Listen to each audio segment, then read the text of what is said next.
Setelah kami melakukan berbagai kegiatan yang melibatkan pemerintah daerah dan unsur-unsur yang ditugaskan, sampai dengan saat ini pemerintah daerah hanya mengajukan formasi sebanyak 319.618 atau baru 40,9% dari total kebutuhan formasi tahun 2022. Di dalam layar kami gambarkan bahwa kebutuhan sebenarnya adalah 781.844 sebagaimana digambarkan dalam grafik tersebut.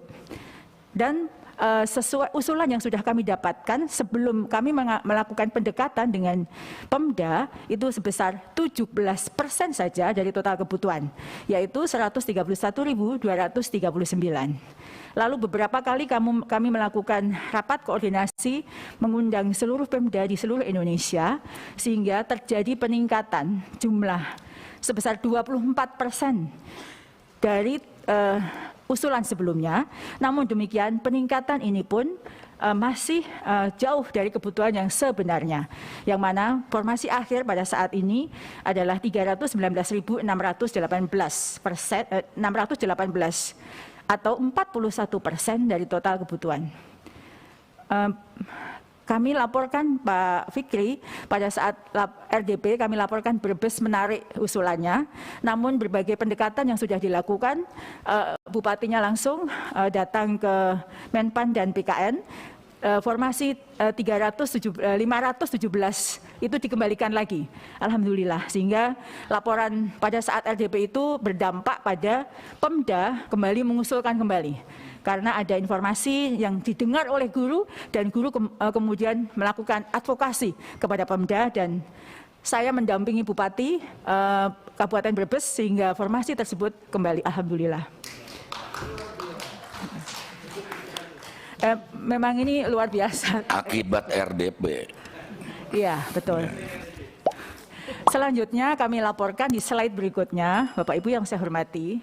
Ini adalah perincian jumlah formasi untuk total formasi tahun 2022, yaitu 319.618. Formasi ini terdiri dari yang dapat kami sampaikan bahwa formasi yang mendapatkan notifikasi bahwa guru tersebut mendapatkan formasi adalah 127.186. Yaitu guru atau disebut dengan prioritas 1, yaitu guru lolos passing grade tahun 2021. Nah, kami laporkan bahwa untuk P1 ini terkunci pada jabatan atau formasi passing grade-nya. Artinya jika tahun ini belum mendapatkan formasi, passing grade itu masih di bawah sampai tahun depan hingga yang bersangkutan mendapatkan formasi pada jabatan yang dilamar tahun 2021. Ini kami sampaikan karena banyak guru yang mempunyai persepsi berbeda terkait dengan hal ini.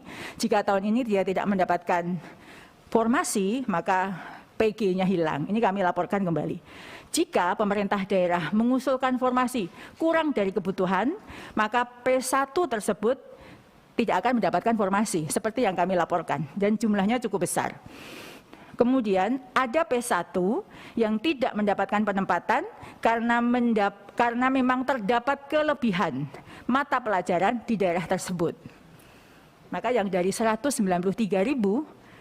127.000-nya yang sudah aman untuk mendapatkan formasi. Lalu formasi tahun 2022 ini ada 3.184 formasi untuk P2. P2 itu adalah guru THK 2, guru honorer di sekolah negeri yang lebih dari 3 tahun, yang mana akan dilakukan melalui seleksi observasi dan verifikasi. Dan 127.232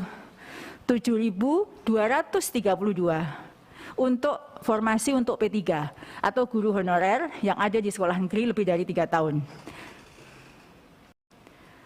Kemudian kami sampaikan bahwa penempatan P1 ini kami laporkan kembali, menegaskan kembali bahwa penempatan P1 ini tidak menggeser guru honorer lain yang sudah mengabdi atau sudah ada di sekolah tersebut. Karena itu terdapat formasi yang terbuka untuk I2 yang sudah ada di sekolah masing-masing walaupun terdapat P1 yang belum ditempatkan. Jadi kalau sudah ada guru yang mengabdi di situ, tidak akan tergeser oleh guru lain. Ini belajar dari praktek baik tahun 2021 karena banyak guru yang tergeser sehingga dia tidak mendapatkan mengajar lagi dan menjadi pengangguran. P1 yang tidak dapat ditempatkan diberi kesempatan untuk memilih formasi yang masih kosong dengan menggunakan mata pelajaran atau jabatan lainnya, yang mana dalam hal ini peta linearitas berlaku. Jika P1 melakukan hal tersebut, maka mengikuti seleksi observasi dan verifikasi bersama kelompok P2. P1 tetap diprioritaskan dibandingkan dengan P2. Bapak Ibu yang saya hormati, kami laporkan bahwa ada 62.016 untuk formasi untuk pelamar umum.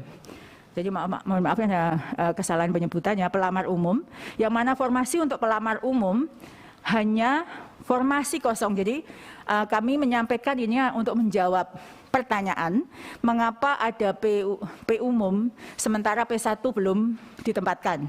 Formasi P3 untuk umum ini hanyalah formasi kosong yang sama sekali tidak ada guru honorernya. Formasi ini bukan formasi yang sama dengan formasi P1. Jadi misalnya ada guru P1 yang masih tersedia dengan mata pelajaran itu, maka formasi umum tentu tidak dibuka. Yang mana ini mata pelajaran ada di pelamar umum ini berbeda dengan P1. Jika masih ada P1 guru bahasa Inggris misalnya yang tidak mendapatkan penempatan, maka tidak akan ada formasi untuk umum untuk mata pelajaran bahasa Inggris. Kami lanjutkan di slide berikutnya. Nah, ini terkait dengan guru lulus passing grade yang petanya yang sekarang sedang menjadi bagian kami untuk melakukan penempatan.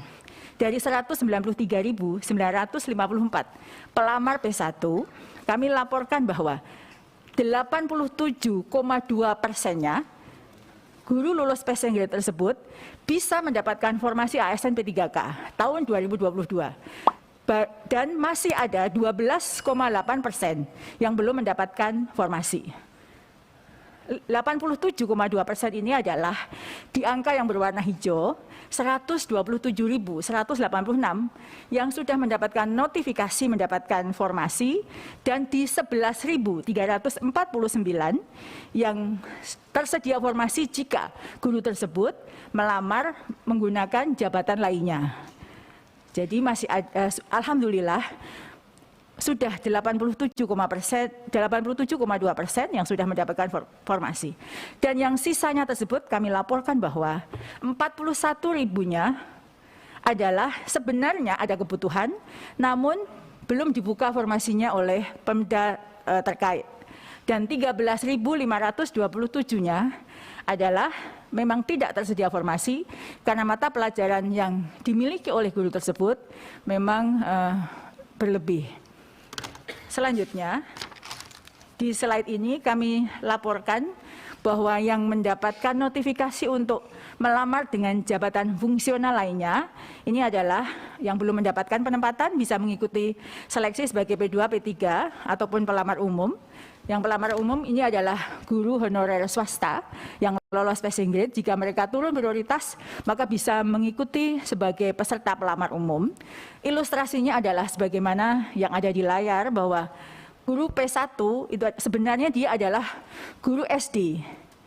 Karena tahun 2021 tidak ada formasi untuk guru kelas SD, guru tersebut melamar sebagai guru SMP matematika misalnya, atau guru SMP IPA. Pada notifikasi yang bersangkutan diberikan pilihan apakah ingin tetap sebagai P1-nya yaitu guru IPA SMP, ataukah dia memilih menggunakan jabatan lainnya untuk bisa mengikuti seleksi saat ini yang jumlahnya lebih dari 11.000. Jika dia setuju tetap pada P1-nya guru IPA, maka dia akan tetap sebagai guru honorer di tempat tugasnya saat ini hingga sampai dibuka formasi berikutnya. Jika dia memilih untuk mengikuti turun prioritas istilahnya, sebenarnya mengikuti seleksi untuk P2 maupun P3, maka dia bisa kembali mengikuti penilaian kesesuaian dan yang bersangkutan bisa memilih sebagai guru kelas SD sebagaimana jabatan yang dimilikinya. Demikian Pak Menteri, tugas yang diberikan saya untuk melaporkan seleksi ASN P3K yang sedang terjadi. Terima kasih waktu dan kesempatannya.